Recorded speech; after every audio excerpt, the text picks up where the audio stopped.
Bonjour, je vous souhaite tout d'abord un très bon ramadan qui est bien entamé maintenant, puisque nous sommes à la moitié du mois de jeûne. J'espère que ça se passe bien pour vous, que vous soyez seul, hélas, ou en famille. En tous les cas, je vous le souhaite de le passer du mieux possible. Voilà. Alors, je ne sais pas si vous avez eu connaissance de ce qui s'est passé samedi dernier, samedi 16 avril. Durant la soirée veillée du mois de Ramadan en Algérie, à Mchadallah, dans la wilaya de Bouira, eh bien, comme toujours en Algérie, ça fait partie des traditions culturelles, eh bien, le soir, après le jeûne, durant la veillée, qui porte bien son nom, veillée, Sahara, Sahara, ça dit bien ce que ça veut dire, Sahara Ramadan, de tout temps en Algérie, depuis, on peut remonter plus loin dans le temps, nos ancêtres fêtaient les veillées du mois de Ramadan, Sahrat Ramadan, en famille. À l'époque, eh bien, ils sortaient pas, il n'y avait pas de concert à l'extérieur. Bon, c'était pas dans les coutumes, et puis il n'y avait peut-être pas les moyens non plus. Il n'y avait rien d'organisé, hein. Moi, je vous parle depuis très longtemps dans le temps. Eh bien, on nous a toujours appris que durant les veillées, ces Sahrat, eh bien, les gens se regroupaient en famille, entre voisins aussi, et les jeunes, les enfants, les femmes, tout le monde, quoi, enfin, fêtaient pour terminer la journée en beauté, en, à travers les sons de Derbouka, par exemple, les tam-tams, des danses des femmes, les you-you, voilà, qui agrémentaient ces beaux ramadans, ces beaux mois de ramadan, ces belles veillées d'antan. Voilà, ça faisait partie de nos traditions. Ça fait partie toujours de nos traditions. Et durant ces 2 dernières années, malheureusement, hélas, à cause des confinements, dus au covid, les gens, ils n'avaient pas le cœur à fêter et ils enterraient plutôt leurs morts. Il y a eu beaucoup, comme partout dans le monde, beaucoup de victimes de ce virus, et donc et puis les regroupements étaient interdits. Voilà, ça peut se comprendre en même temps. Alors donc, ce qui fait que durant ces 2 derniers ramadans, mois de ramadan, les gens ne se rencontraient plus. Donc il n'y avait pas ces festivités, cette joie de vivre et de terminer cette journée difficile de jeûne en beauté, en détente, voilà, en toute détente, avec des sons de musique de chez nous comme on aime, voilà, des quatre coins du pays. Eh bien, ces 2 longues années consécutives où il n'y a pas eu de festivités d'organiser, cette année, enfin, les Algériens ont pu souffler et sortir comme, comme dans le temps, voilà, fêter à l'extérieur. Il y a eu des festivités, des concerts qui étaient organisés par les APC, où les gens se retrouvaient sur les places publiques, voilà, comme tous les ans, pour fêter avec des artistes qui étaient invités par les mairies et qui étaient organisés. Et les gens, avec les enfants, famille, y allaient et étaient heureux de ces soirées agrémentées de musique de chez nous, qui nous font du bien, comme on les aime, et qui font ce qu'on est, culturellement, et, et qui font que ça fait partie de notre identité culturelle. Comment dire? Eh bien, cette année, samedi dernier, il en était autrement. À Mchedallah, dans la wilaya de Bouira, un concert a été organisé par la PC, par la mairie de Mchedallah, dans la wilaya de Bouira, et était invité donc pour disons, apporter de la joie et en même temps, comme je le disais tout à l'heure, agrémenter ces soirées ramadan, les retrouvailles aussi, les retrouvailles avec les amis, les voisins, et cetera. Durant 2 années, c'était pas le cas. Donc cette soirée a été, l'occasion de fêter, les retrouvailles après ces longs confinements, et de reprendre des activités normales, des activités culturelles, à travers nos traditions qui sont juste magnifiques, qu'on transmet de génération en génération. Et pour cela, eh bien, l'artiste bien aimé des Algériens, Taous Arhab, était présente. Elle était là, elle était la vedette de la soirée. Et donc tout le monde connaît Taous Arhab, qu'on ne présente plus. Moi personnellement, je la connais personnellement. C'est une amie et je l'apprécie énormément en tant que personne et en tant qu'artiste. Voilà. Elle a un savoir-faire et un talent sans pareil pour vraiment pour apporter du bonheur et puis pour égayer une soirée. Donc Tawas Arhab qui était présente, c'est une chanteuse kabyle, qui était présente ce soir-là sur scène et il y avait un public nombreux qui était présent également, des familles, il y avait bien sûr des enfants, toutes les familles étaient présentes pour se faire plaisir, voilà, tout simplement, comme tous les ans, avant, comme je le disais tout à l'heure, que ce Covid ne mette fin à ces festivités et à nos habitudes. Donc Tawas chantait, les gens étaient contents, ils applaudissaient, les enfants dansaient, c'est le bonheur, la vie, quoi, qui reprenait sa place. Eh bien, comment dire Euh, Comme quoi les temps changent. Alors, un imam, un pseudo-imam, prend la parole, prend en otage la mosquée qui n'était pas loin et prend le micro, donc du haut-parleur de la mosquée, et lance des appels, comment dire, malveillants, oui, insultants, injurieux. Il a fustigé le public qui ne comprenait pas ce qui arrivait, quoi. Donc, en insultant, en couvrant la voix de la chanteuse Taous Arhab, puisqu'il hurlait, il vociférait dans le micro, donc il hurlait des propos insultants, menaçants, et voilà, pour mettre fin, pour gâcher cette belle fête, cette belle soirée. Moi, ça me laisse sans voix. Je ne sais même plus quoi dire, voyez-vous. Quand j'ai appris la nouvelle, je ne savais plus. Colère, révolte, euh, mon esprit était embrouillé, enfumé, je dirais. Je ne savais plus quoi penser. Comment est-ce possible qu'aujourd'hui, en 2022, alors que depuis les années 1900 et 2000, etc., nos arrière-grands-parents, nos familles d'antan, et bien nos ancêtres fêtaient la fin de la journée du mois de Ramadan en dansant avec, comme je vous disais tout à l'heure, avec Derbouka, avec tout ce qui passait, avec un bidon. Voilà, juste faire du bruit, faire de la musique et danser, chanter avec nos chants traditionnels comme qu'on transmet de génération en génération, qui font ce qu'on est, quoi, notre identité. Eh bien, cet imam on a décidé autrement. Ces gens-là, hein, ces obscurantistes, n'aiment pas la joie de vivre.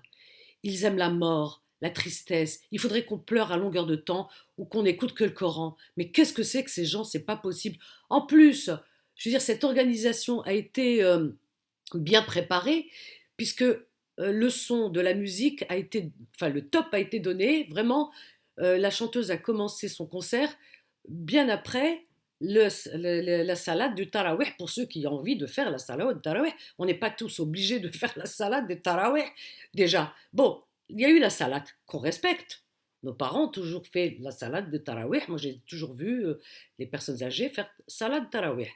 Salade de tarawih étant terminée, bien après, une heure après, la musique a pris sa place. Et c'était pas la mosquée, c'était place des Martyrs. euh, C'était dans la place, comme partout, sur la place publique de cette ville de Machadallah.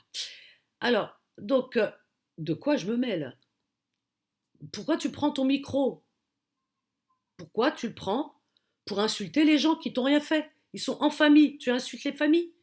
Mais de quel droit? C'est ça la religion? C'est ça l'image de la religion que certains veulent donner? C'est-à-dire que pas de joie, pas de... Et en plus, cette intrusion, ce trouble à l'ordre public, C'est ça la religion que demande la religion de paix et d'amour qu'on nous présente et qu'on nous vend. Mais qu'est-ce que c'est que ça? On a juste envie de fuir cette religion. Non mais appelons un chat un chat. Quand on entend ça, on se dit, si c'est ça la religion, non, moi j'en veux pas. Non, non, c'est pas possible, voyez-vous. Heureusement qu'on connaît la religion avant de connaître ces imams de pacotille de ces dernières années qui viennent, qui prennent la parole, qui se prennent pour les avocats de Dieu. C'est comme s'il leur avait demandé quelque chose, lui. C'est incroyable cette histoire. Incroyable. Ces gens aiment la mort. Ils vous parlent que de la tombe, les tourments de la tombe, le serpent, Melek Sewel, l'ange de la mort, Azraël qui vient, qui vous tourmente. Ils vous parlent que de ces légendes à dormir debout, dire des cauchemars quoi. C'est comment dire, des histoires cauchemardesques. Voilà ce qu'on nous vend. Mais par contre la joie, non. La joie, tu danses pas, tu chantes pas, tu penses qu'à la mort. C'est-à-dire que tu viens au monde, on ne sait pas pourquoi tu es venu. Hein. Tu viens, on te dit, dès que tu es venu et en âge de comprendre, on te parle des tourments de la tombe. Voyons, hein, bonjour la vie. Hein. Tu arrives dans cette vie, tu la vois, il y a des gens qui sont heureux, ils dansent, ils chantent, machin. Il y a des moments de joie parce qu'il y a tellement d'aléas, il y a tellement de moments tristes dans la vie. Il y a les maladies, il y a les deuils, il y a enfin les décès de proches, etc. Enfin, on a des moments où on est tellement triste que quand on a des petits moments, on peut être un peu joyeux, on les vole à la vie, on a envie d'oublier, quoi. Non, non, t'as pas le droit d'oublier. C'est-à-dire que voilà, dès que tu viens à la vie, on te parle de tourment de la tombe, de machin, de Melek Sewel, l'ange de la mort. Et puis après, on te parle de là-haut. On te dit, là-haut, il y a le feu qui t'attend. Hein, tu traverses un fil, voilà, et si t'as pas été parfait. Et comme on a, personne n'est parfait. Personne n'est parfait. Vous êtes parfait? Moi, je suis pas parfaite, la vérité. Donc, on a tous des petites choses à se reprocher, ne serait-ce qu'en parole, des fois, etc. On s'emporte. Enfin, bref. Comme on n'est pas parfait, donc on s'attend là-haut, l'enfer, quoi. Donc l'enfer, les brasiers, ta ta ta ta ta ta. Tu t'imagines comment ils te vendent Dieu? Ils te le vendent comme un tortionnaire, c'est-à-dire vraiment le tortionnaire. Hein. C'est-à-dire que Dieu, tu t'imagines, waouh, il n'y a pas de bonté en lui, quoi. Il n'y a aucune bonté. C'est-à-dire que là, sur Terre, il te parle de la mort et des tourments de la tombe et tout. T'as pas d'âge de joyeux. Toute la journée, tu fais la prière jusqu'à te mettre un tampon bleu là. Et toute la journée, machin, etc. Rien, pas de télé, rien, rien. Chez toi, rien. Voilà, rien. Tu fais la prière, tu écoutes le Coran et tu pleures parce qu'il y a le tourment qui t'attend dans la tombe. Et après ça, il y a l'enfer qui t'attend. Voilà. C'est-à-dire que, comment t'expliquer? C'est-à-dire que la joie n'existe pas. T'as pas le droit de rire, tu vois. T'as pas le droit. C'est que de la tristesse. C'est abominable. Mais c'est abominable. Tu te dis, mais où fuir? Comme dirait Chapraled, Al-Harbawin, Win Al-Harbawin, où? Tu peux pas. Tu te dis, je vais me pendre, je vais me tuer pour échapper à ça. Non, il y a l'enfer qui t'attend de l'autre côté et la tombe avant. Alors, tu peux rien faire, t'es quoi, c'était là? Dans la frustration et dans la peur. Non, quittez ça, s'il vous plaît, quittez ça. Quittez toutes ces fausses croyances. Quittez ces fous, là, ces tarés qui sont en train de vous vendre n'importe quoi. Il y en a qui vous disent même, regardez par exemple, nous les femmes. Ben, nous les femmes, ils nous vendent un Dieu. Moi je crois en Dieu, hein, mais ce Dieu-là, mon Dieu, il n'a rien à voir avec eux. Hein. S'il y a à en faire, c'est eux qui y vont, hein, parce que toute leur vie, ils ont vraiment, comment dire, ils ont détourné la parole de ce Dieu amour. Alors, vous imaginez, certains vous disent par exemple, nous les femmes, bah, sur Terre, il n'y a rien qui est prévu pour nous. Hein. Il n'y a rien. Et cherchez ce qui est écrit, il n'y a rien. Rien. L'héritage, où est l'eau? C'est-à-dire que ton frère, parce qu'il est né chromosome machin Y, X, il te rafle tout le pactole, il te laisse des miettes. Bah ouais, eh oui, le hasard a fait qu'il a un petit bout de chair en plus. Ah oui, c'est ça qui change tout. Bah je vais m'en greffer un. Peut-être que j'ai passé à travers les filets. Non mais attendez, soyons sérieux. Donc ton frère, c'est ce qu'ils disent hein, certains imams, hein, je vous l'assure, hein, c'est n'importe quoi. Croyez plutôt certains historiens, je dirais, historiens qui sont dans la croyance aussi, mais comme Samir qui intervient souvent le jeudi, qui est historien et qui connaît la théologie, etc. Mais je veux dire, il a des bagages, quoi. C'est pas un imam autoproclamé. Hier, il vendait des conserves de tomates dans son épicerie. Aujourd'hui, il se dit imam. Non, non. C'est un gars, il a des bagages, quoi. Hein. C'est puissant, hein. Donc ces gens qui ont fait de longues études et qui ont fait l'histoire des religions et qui sont aussi musulmans et qui vous disent non, c'est pas comme ça que ça se passe. Attention, attention, attention, ne tombez pas dans leurs pièges, ces fausses interprétations, etc. Ils vous induisent en erreur. Et la femme, elle a autant sa place. Par exemple, eux, voilà, c'est vrai, les historiens et qui en ont dans leur crâche, comme on dit, dans la cervelle, qui vous disent les interprétations erronées, mettez ça de côté, on vous vend n'importe quoi. La femme, elle a les mêmes droits que les hommes, que ce soit ici ou après, on verra. Et c'est pareil, elle a les mêmes droits. Donc, voilà. Donc, par exemple, le mariage, ils vous disent, le mariage, alors, ces imams de pacotille vous disent, par exemple, le mariage, non, non, non, non, le mariage, tu peux épouser, alors, un homme a le droit d'épouser une non-musulmane, c'est-à-dire les gens du livre. Bon, ça, admettons. Donc, une non-musulmane, qu'elle soit chrétienne ou juive, hein, les gens du livre. D'accord, monsieur l'imam. Et moi, je suis une femme, je peux épouser un non-musulman, parce que c'est pareil, Dieu ne fait pas... Il n'est pas injuste, Dieu. Enfin, je pense que c'est pareil, il a prévu la même chose. Les gens du livre, j'épouse un chrétien ou un juif. Ah non, ils te disent... Ces imams, Wallah al-Adim, c'est ce qu'ils disent. Ils vous disent, ah non, non, non, les hommes, oui. Ah non, les femmes, non. Elle n'a pas le droit, la femme. Mais les hommes, oui. Vous voyez ce que je veux dire? Déjà, voilà, on fait une discrimination du sexisme incroyable. Tout ce que Dieu n'aime pas. Ça, j'en suis sûre. Parce que Dieu nous a créés pareil. Il n'est pas injuste. Donc toi, tu restes dans le... T'aimes un chrétien ou un juif, tu l'aimes, t'es amoureuse. Et c'est marqué dans le Coran. Pourtant, il a dit, c'est pas marqué femme ou l'homme, c'est marqué épouser. Les gens du livre, non, toi, femme, t'as pas le droit, il te dit. Parce que lui, il a décidé à la place de Dieu, et c'est son ventriloque. Hein. Voilà. Alors que ces historiens comme Samir et tout, qui connaissent sur le bout des ongles, qui ont fait des études, qui ont approfondi, qui ont creusé, qui ont vraiment la virgule près, ça, ils te disent non. Hommes et femmes, vous avez le droit. Les femmes et les hommes, il n'est nulle part écrit que ce sont que les hommes. Non, femmes et hommes. Non, ils ont arrangé ça à leur sauce. Hein. Tous les droits, c'est pour les hommes. Et là-haut, d'ailleurs, ils vous parlent, hein, les houris, les vierges et tout. Quand tu dis, ben, les houris pour les vierges, enfin ça me fait doucement rigoler, mais bon. C'est comme si Dieu il s'arrêtait à ce genre de choses. Hein. Il parle de virginité là-haut. Il te donne du plaisir, comme tu aimes ici sur Terre. La chair fraîche, voilà, tu déflores et tout. Elles ont la peau blanche, transparente, les houris. C'est-à-dire qu'il ne faut pas qu'elles soient noires. Hein. Déjà, Dieu, il ne fait pas la distinction parce que Dieu, il ne voit pas la différence. Il aime toutes ces créatures noires. Il ne voit pas ces différences. Non, vous les avez faites, les différences. Parce que on vous dit, elles sont blanches, presque elles ont la peau laiteuse et blanche, les houris. Elles sont pas noires. Hein. Non, non. Tu te rends compte? Dieu, il serait raciste. Non, mais c'est n'importe quoi. N'importe quoi. Alors quand tu dis à ces imams, juste pour rigoler, hein, moi il m'est arrivé, hein, parce que moi je les titille.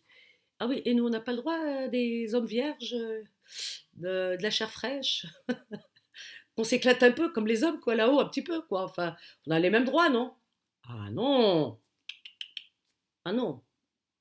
Bah ouais, quand tu réfléchis un peu, parce que quand même on a un cerveau, hein. Il y en a, ils veulent pas le faire fonctionner, ils ont peur. Tu te dis, ouais, ça a été écrit, enfin, c'est les hommes qui ont écrit, qui ont détourné et qui ont écrit des choses. Parce que à l'époque, si tu dis à un musulman de l'époque, quand la religion est arrivée à l'époque, et qu'on leur dit, voilà, allez, pour ramener les gens vers la religion, on leur dit, voilà, les houris, les vierges et tout, on leur vend un appât. Il y a des houris, il y a des vierges qui vous attendent. Les mecs, la langue pendante, ah, elle est super cette religion. Ah, c'est bien, moi j'y vais. Hein. Ouais, alors que pour les hommes. Si à l'époque on leur aurait dit, les femmes aussi ont droit à des houris, hommes, vierges. Quoi? Vous imaginez, hein, les hommes de l'époque, parce que, comment dire, déjà, allez, aujourd'hui, un imam se permet de prendre un micro et de hurler, de vociférer, d'insulter les gens, de les menacer. Aujourd'hui, il y a encore des hommes qui veulent couvrir leurs femmes et qui ne veulent pas qu'elles sortent et qui les empêchent de vivre. Et aujourd'hui encore, on voit bien hein, la condition des femmes dans certains pays musulmans, dans beaucoup de pays musulmans.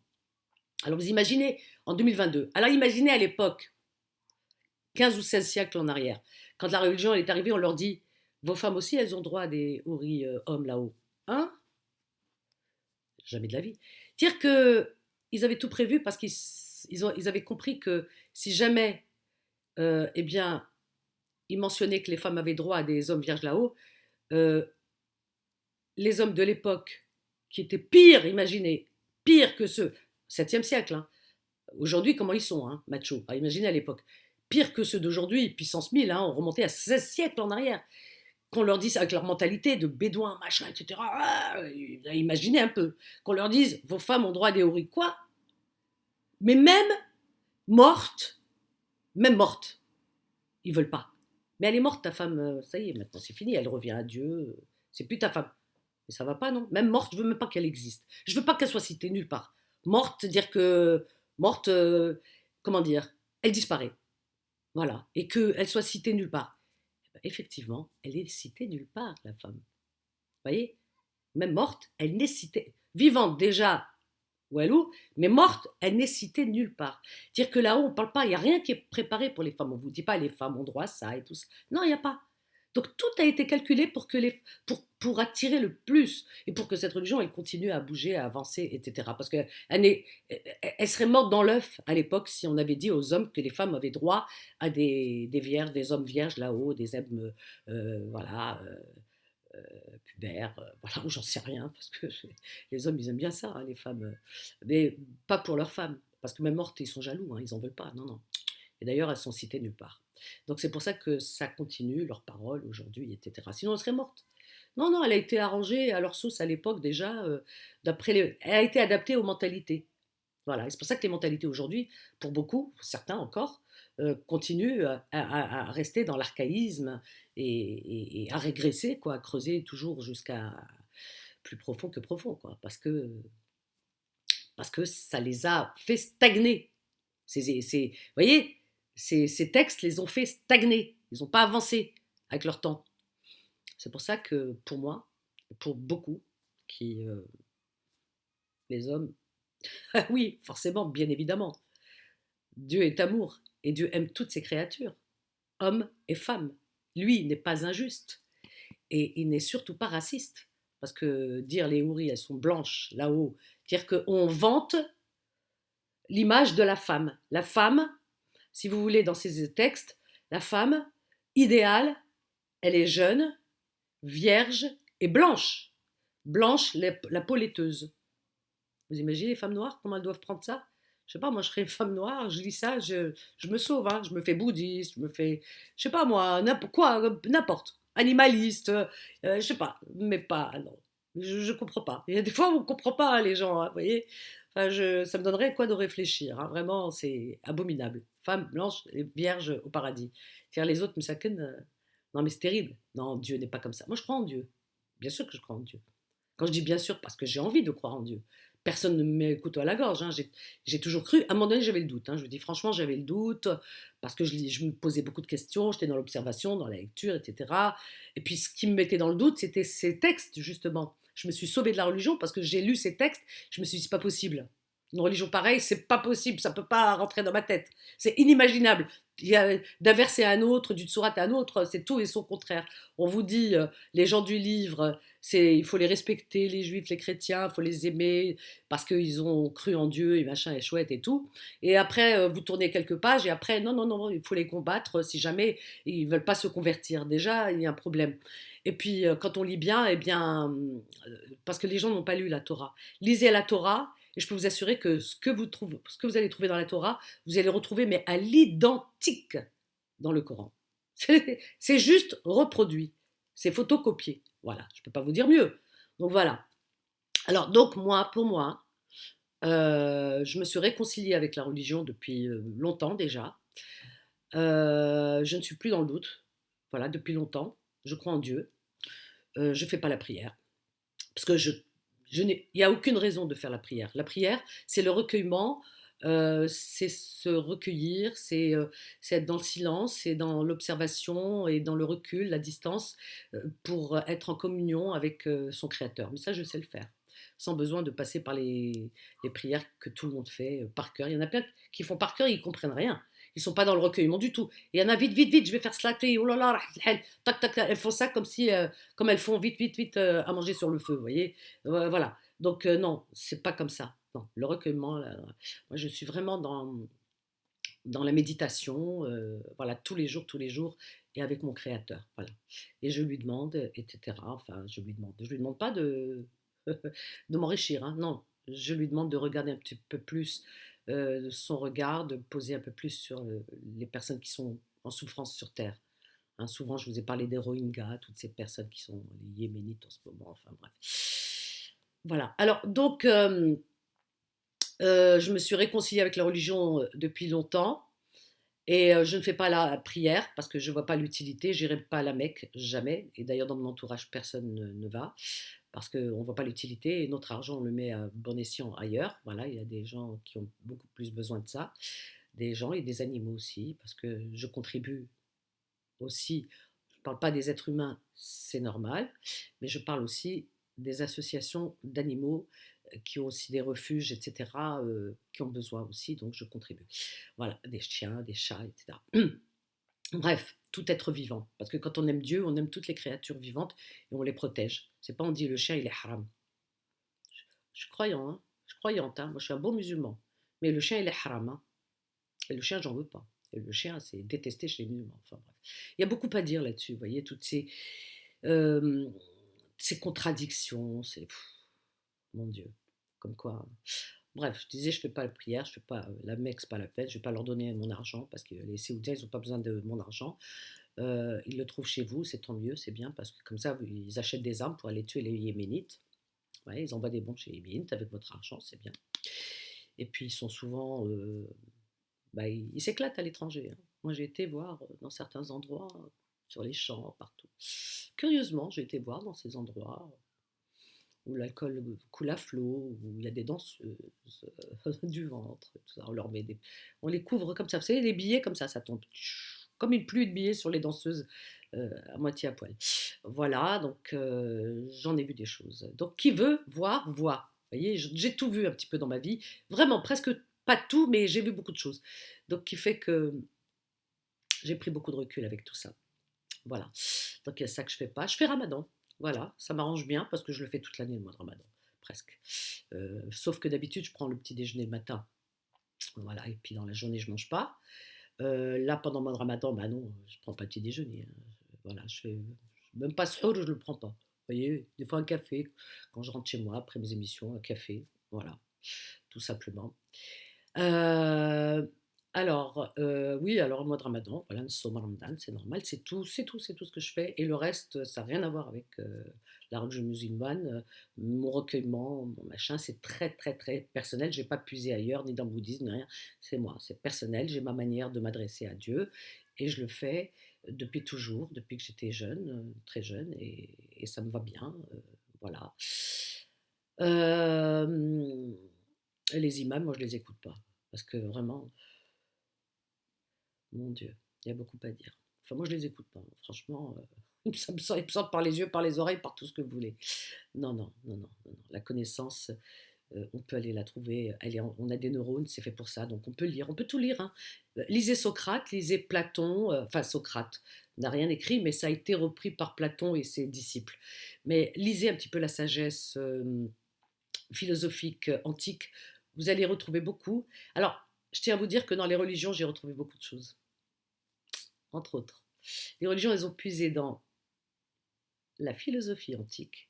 Quand les religions n'existaient pas, paf, paf, paf, ils ont pris des petites choses comme ça. Quand on lit tout, je peux vous assurer que là, on ouvre les yeux et on se dit, ah ouais. Donc ça, ils ont pris, puis chacun y a mis un peu sa sauce, ses ingrédients, et on rajoute, voilà, Hada il rajoute ça, Hada il rajoute ça, voilà. Donc pour ça, je disais, si vous voulez connaître bien l'islam, enfin ce qui est dit dans le Coran, commencez par lire la Torah, ou allez lire la Torah. Vous allez être étonné. Voilà. Vous allez retrouver beaucoup de choses, tout simplement. Voilà. Les hommes ont beaucoup, pour moi, ils ont arrangé ça à leur sauce. Et Dieu nous parle, enfin, Dieu, pour moi, je suis persuadée qu'il n'a jamais parlé avec qui que ce soit. Voilà. Il parle tous les jours avec nous, Dieu. Tous les jours. Mais pas, il nous envoie des trucs à écrit, machin, un ange qui vient. Et qui parle l'ange, ma chère? Non, les anges, c'est dans nos rêves, les anges. Les anges. Non. Dieu parle tous les jours à travers les signes dans la vie. Regardez, par exemple, ne serait-ce que tout ce qui se passe autour de nous, les oiseaux qui volent dans le ciel, c'est juste magnifique. Voilà, il y a tellement de choses, les poissons dans l'eau, ils arrivent à vivre sans respirer parce que justement, ils ont un système qui fait que les oiseaux arrivent à voler dans les cieux. Enfin bref, nous, on a tout ce qu'il faut, des jambes, des bras, on a des yeux pour regarder, pour observer cette belle diversité naturelle, cette belle couleur de la vie. Je veux dire, on a une voix pour pouvoir nous exprimer, pouvoir échanger, etc., pour entendre des oreilles. Enfin, il y a plein de choses qui font que les mystères de la vie sont là pour pouvoir aller chercher un petit peu, creuser pour comprendre certaines choses. Voilà. Donc Dieu nous parle tous les jours à travers ces signes, les signes de la nature et l'univers, parce que Dieu est univers avant tout. Voilà.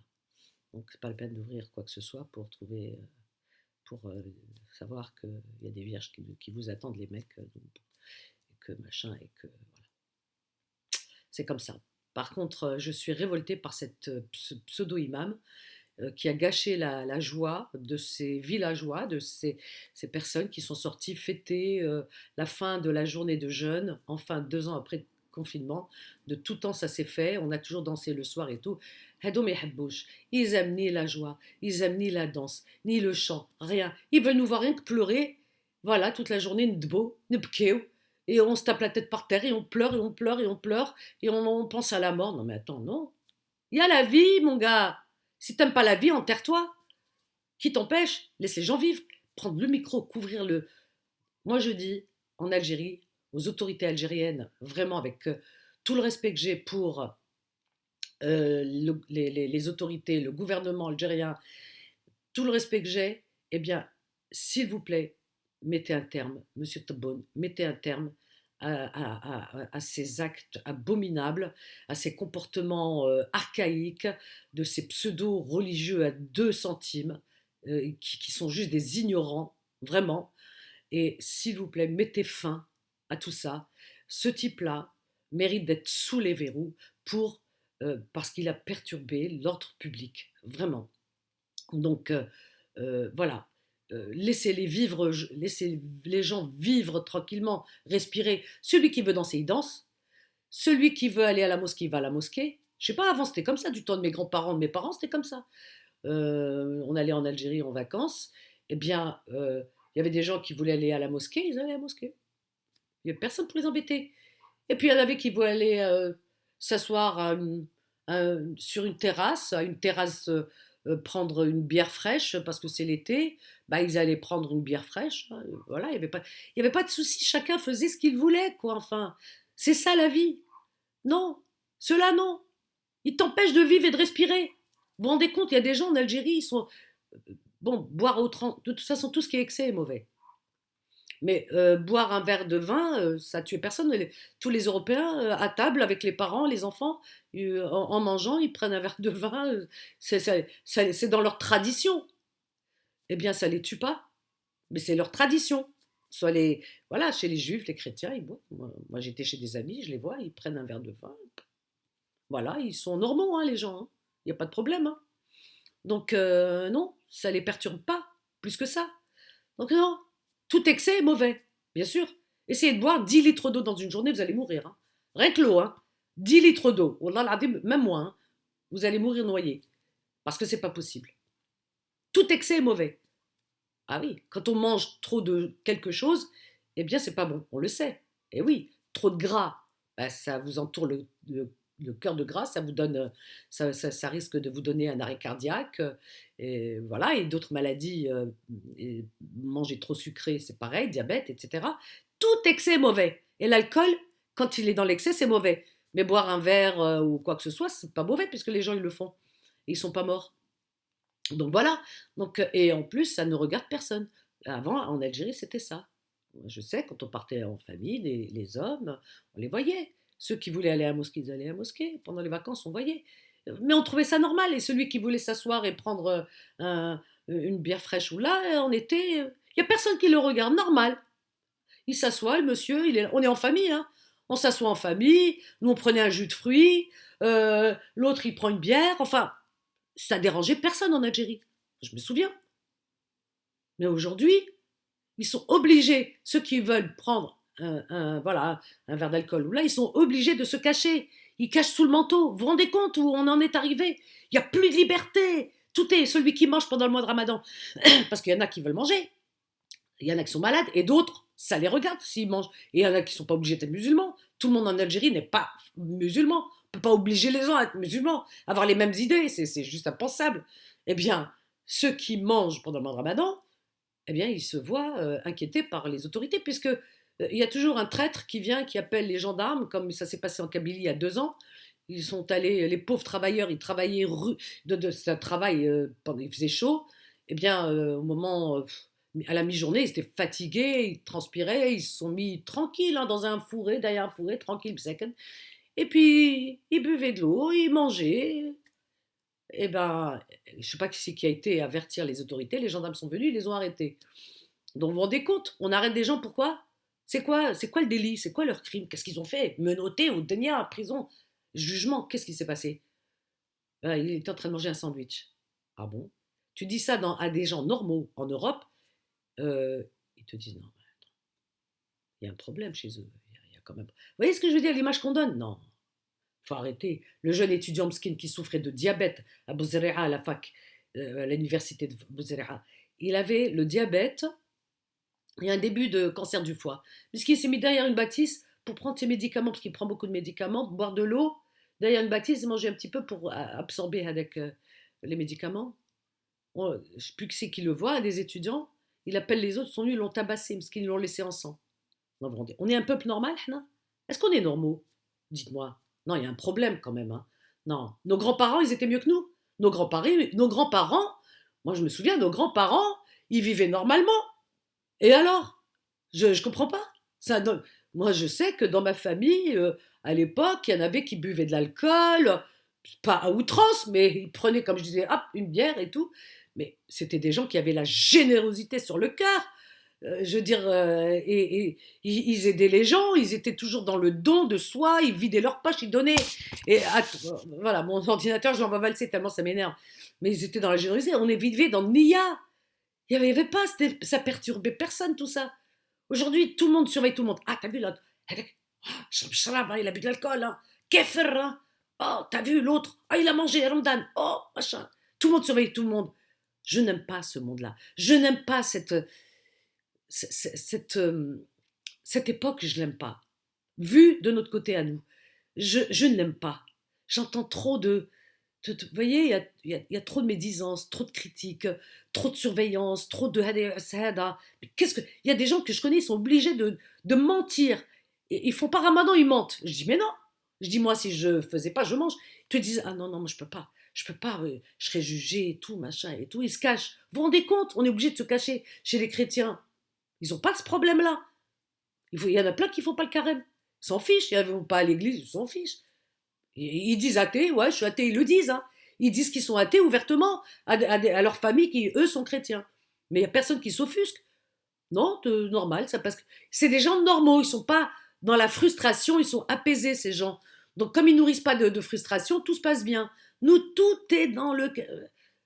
Quand il y en a une ou un qui va se marier avec une non-musulmane ou un non-musulman, elle est obligée, Mskin, de lui dire, moi j'en ai connu beaucoup, hein, qui lui disent, fais semblant, tu dis que tu te convertis, hein, chaque fois que la famille, ça passe.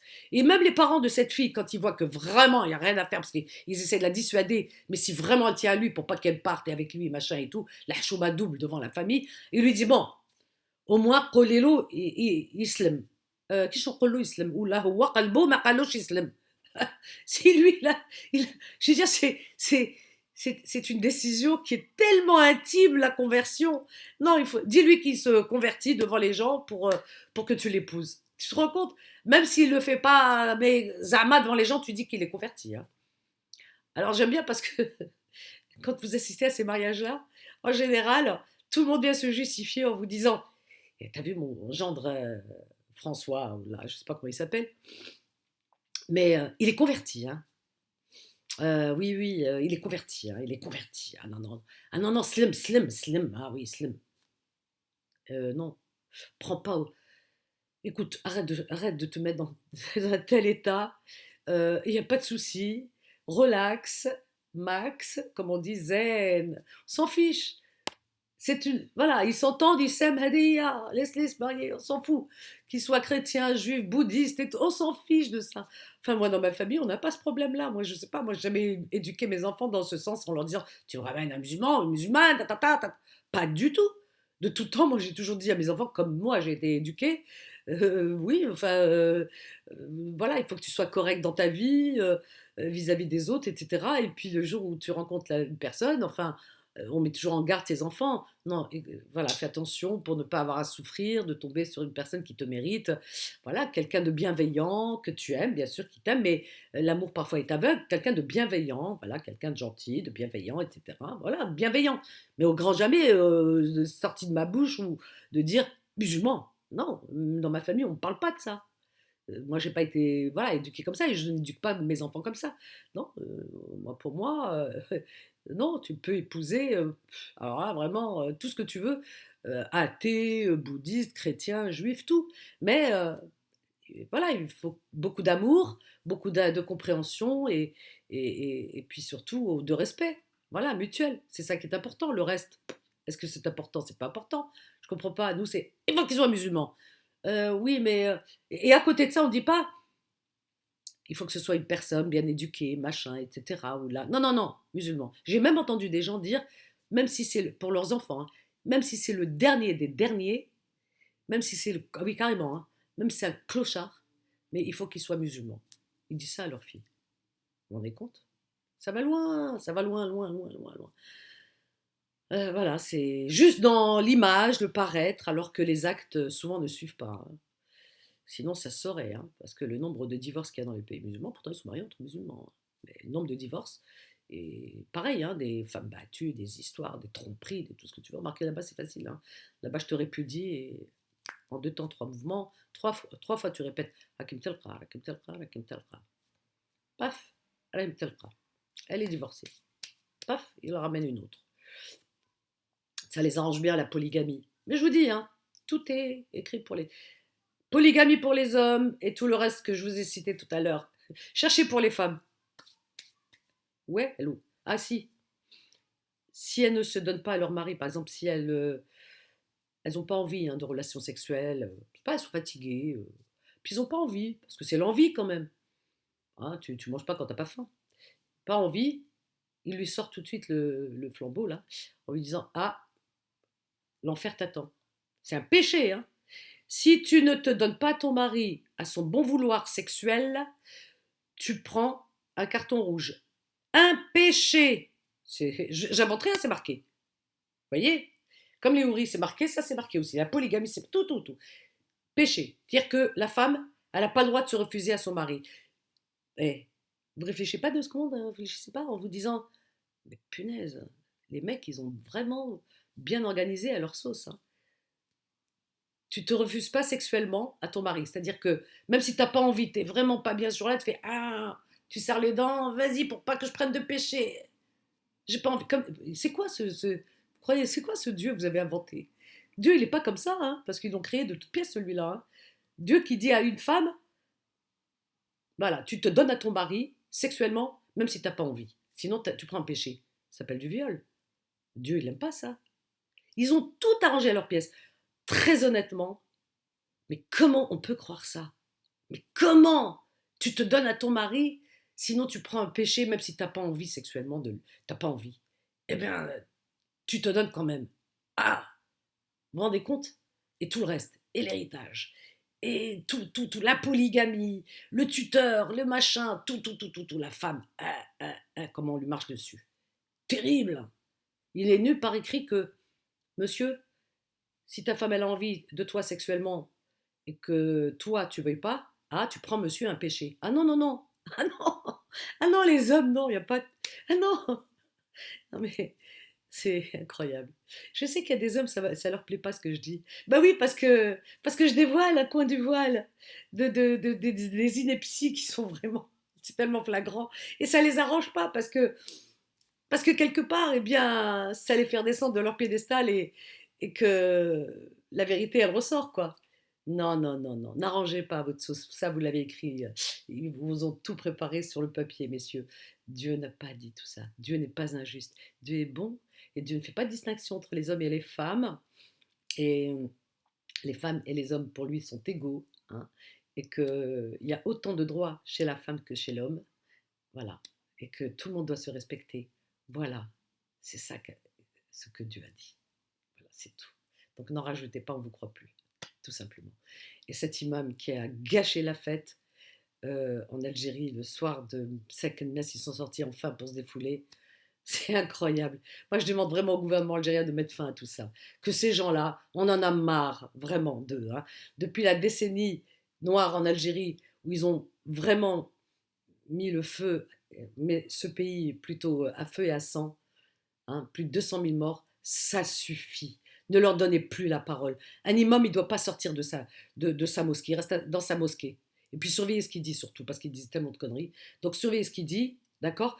Et puis après, après, après leur prêche et tout, il se calme, ok. C'est pas il prend le micro, et le haut-parleur et il gâche la fête. Mais c'est quoi ça? C'est quoi cette anarchie? Ça, ils sont en train de... Là, on n'a rien à envier à l'Afghanistan des talibans. Rana, kiff kiff. On est pareil. C'est ça que vous voulez faire de l'Algérie?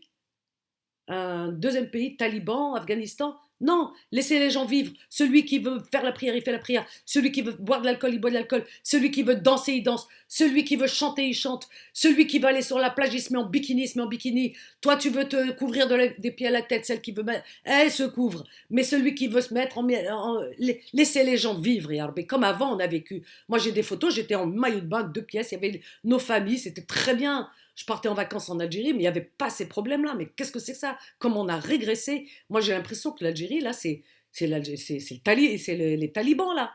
C'est l'Afghanistan. Donc, pour pas qu'on en arrive là, ne nous faites pas détester notre pays. Babako, monsieur Tebboune, mettez fin à tout ça, s'il vous plaît. Moi, j'ai confiance en vous. Mettez fin à tout ça, vraiment, parce que vous avez fait quelque chose de bien avec les Galoufas. Vous avez répondu à Brigitte Bardot, bravo, vous avez montré que vous êtes un homme ouvert. Vous avez répondu au courrier de... J'ai eu vent de cet échange, au courrier de Brigitte Bardot par rapport à ces Galoufas qui prennent ces chiens comme ça, avec des grosses pinces et qui les jettent dans des espèces de cages la nuit, sur des camions, et puis après les électrocutent et tout. Ça, c'est abominable, c'est monstrueux. Après, ça se dit musulman, oh, vous êtes en train de massacrer des animaux. Qu'est-ce que c'est que ça? Mais mon Dieu! Alors que c'est un birlaqoum. Moi, ils me dégoûtent ces gens-là. Donc moi, j'ai vu ça une fois. En Algérie, j'étais jeune quand j'ai vu ces chiens, comment ils étaient menés, qui criaient et tout. J'ai pleuré les larmes de mon cœur, je voulais plus retourner dans ce pays. Je me suis mise à détester mon pays, vous vous rendez compte, pendant longtemps. Je suis dégoûtée de ça. Merci, monsieur Tebboune, d'avoir mis... Vous êtes le premier président à avoir mis fin, à avoir été à l'écoute de ces pauvres malheureux chiens. Voilà, vous avez mis fin à cette souffrance, vraiment, à ce martyre de ces chiens. Merci, vraiment. Mais surveillez de près parce qu'il y en a tellement, ils les aiment pas, ils vont continuer. Voilà, merci. Et essayez de les stériliser, de trouver un moyen de stériliser ces chiens errants et de trouver des refuges pour chiens, etc. Et de demander, nous, on peut contribuer, hein, vraiment. Hein. On peut ouvrir des cagnottes, contribuer, etc. Merci, monsieur Tebboune, d'avoir mis fin au martyr, à la souffrance de ces chiens errants, de ces gueloufas qui étaient ni plus ni moins l'enfer des chiens en Algérie. Voilà, merci pour ça. Et puis maintenant, on compte sur vous pour le reste. Hein. Ces imams à 2 centimes, s'il vous plaît, faites-les taire. Que des imams fassent des études vraiment de théologie, mais des vraies études. Il n'y a pas de tendance genre salafiste, wahhabiste ou frères musulmans. Non, non, non, non. Vraiment, l'islam à l'algérienne comme avant qu'on aimait, comme nos parents. Voilà, comme on aime. C'est tout. Pas l'islam rapporté des talibans de je ne sais quoi là. Had Mahboul, Hada, il a pris. On dirait un fou, hein. Écoutez la vidéo, vous allez voir. Hein, elle est sur mon mur, elle circule de partout. Un fou, Mahboul. Pendant que Taous Arham Mskin a chanté, oh, il prend le micro, il hurle. Jahannama, je sais pas quoi. Il les a insultés, il leur promet l'enfer et tout. T'es Dieu, toi? Mais juste envie de te dire, mais ferme ta. C'est pas possible. Voilà, chers amis, صحة رمضانكم en tout cas, et تصوموا بصحة ولهنا. Et puis, là, il y a des merlaq, c'est le cas de le dire, vraiment. D'accord? Soyez vigilants. Faut pas écouter n'importe qui, n'importe quoi. Parce que là, on va tomber dans un obscurantisme, ça fait peur, hein, vraiment. Je vous aime.